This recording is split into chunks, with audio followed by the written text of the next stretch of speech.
Meu nome é Lucas Noaus, eu sou filho do João Celso Gomes Erup e da Marta Aide Ordonhes Erup.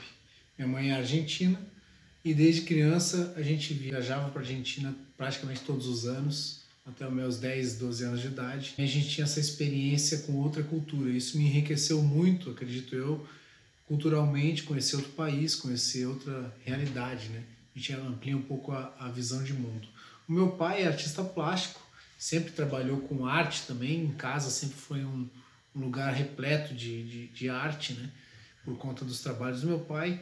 Quando eu era bem novinho, ele trabalhava na RBS, depois ele começou a trabalhar como autônomo. Ele e minha mãe tiveram uma estamparia, onde ele revelava os fotolitos para fazer as matrizes no laboratório dentro de casa. E eu tive esse contato todo com esse material, aerografia, serigrafia, desenhos, né, desenhos para estampas, isso sempre me chamou muita atenção. Meu pai também trabalhava com comunicação visual, fazia ampliação de letras para a rede do Samai, fazia as caixas d'água, o logotipo do Samai, e eu acompanhava ele nesses trabalhos, ajudava ele a fazer e fui aprendendo técnicas de pintura, de desenho, de ampliação, enfim, tudo com meu pai. E usava isso também na escola para fazer trabalhos e tudo.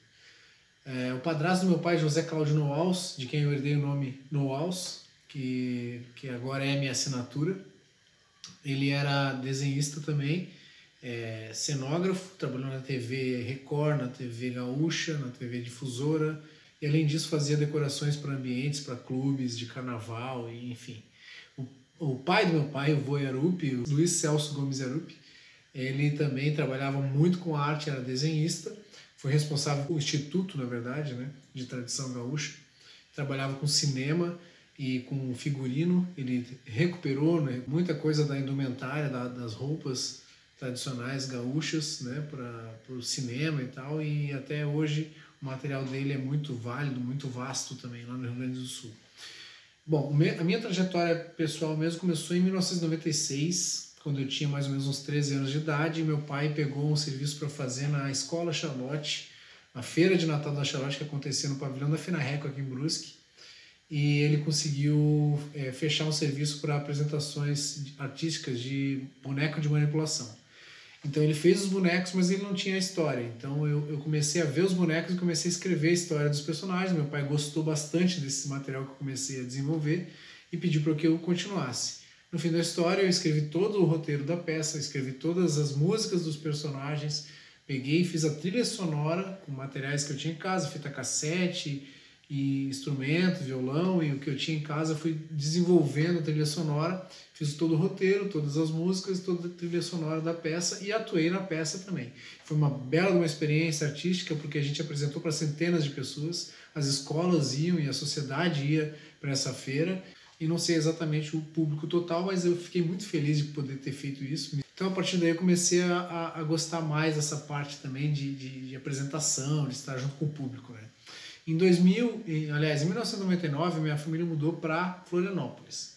E meu pai decidiu fazer caleidoscópios como artesanato para vender na praia, e eu fui junto com ele, e na verdade eu comecei a vender e desenvolver, porque eu também falava espanhol, isso ajudava bastante, na época tinha bastante turista argentino, e eu comecei a vender esses caleidoscópios e produzir junto com meu pai, também foi um momento muito legal.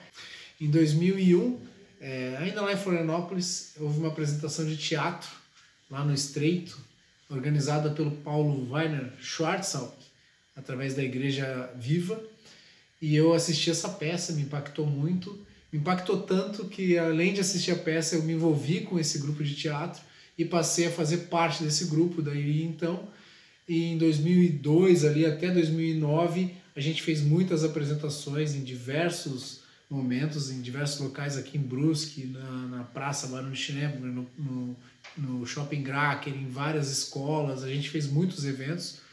E também eu comecei a me envolver mais com a parte musical, que eu já tocava violão autodidata, comecei a tocar contrabaixo na Igreja Viva, e nas apresentações que a gente fazia nesses eventos, me desenvolvi como baixista.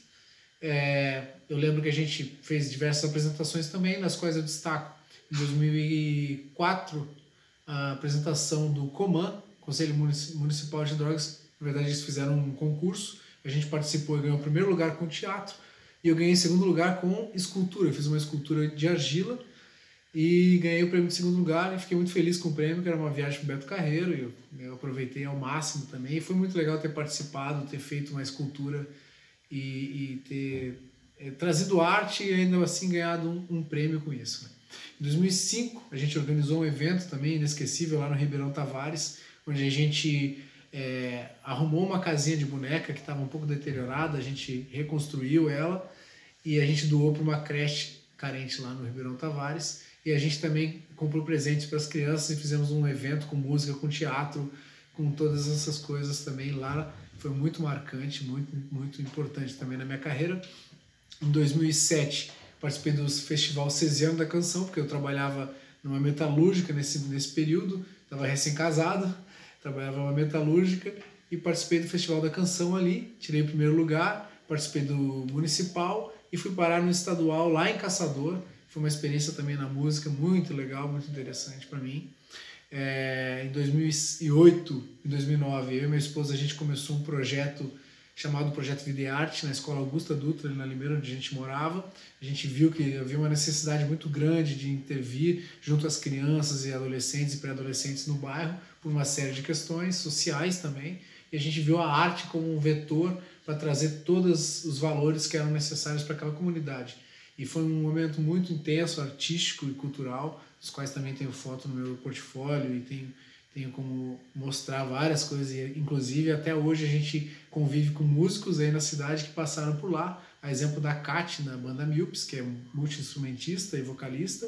O Gabriel, da banda Os Dodgers, lá de Blumenau, que também toca teclado e faz os clipes e produz várias coisas no âmbito artístico.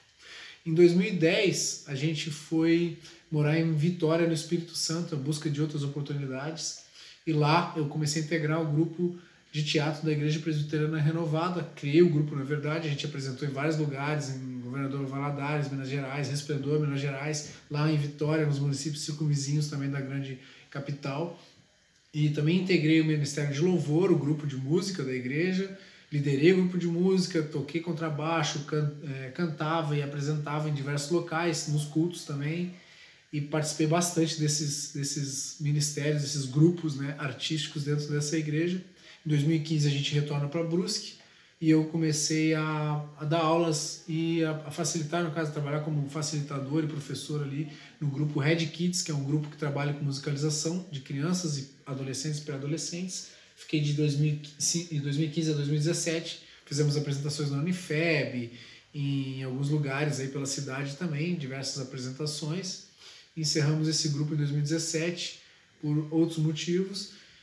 E de 2017 até 2018 eu procurei encaixar minha vida nos episódios que aconteceram. Minha mãe faleceu e algumas coisas aconteceram nesse período, mas logo no final de 2018, 2019 eu comecei a focar na minha carreira autoral e busquei uma trajetória para que eu pudesse botar as minhas músicas, que eu componho também, que eu gostaria muito de divulgar, e meu trabalho com grafite. Então, no final de 2019, depois de ter passado num evento lá em São Paulo sobre desenvolvimento artístico mesmo, e voltei de lá com o intuito de botar em prática, de fazer as coisas acontecerem na minha trajetória. Comecei o projeto Sem Muros, que trata de grafite e também de música, e o projeto Sábado Soul, que é minha banda autoral, e o projeto Café com História, que é um projeto que incentiva leitura, literatura e escrita também em crianças e pré-adolescentes através das artes. Nesse projeto sou professor de artes e de música. No projeto Sem Muros eu faço os grafites e no final a gente sempre promove um evento com músicos pouco conhecidos talvez, ou que não tem tantas oportunidades, para trazer à tona essa galera também, galera nova que está compondo, que está começando a vir.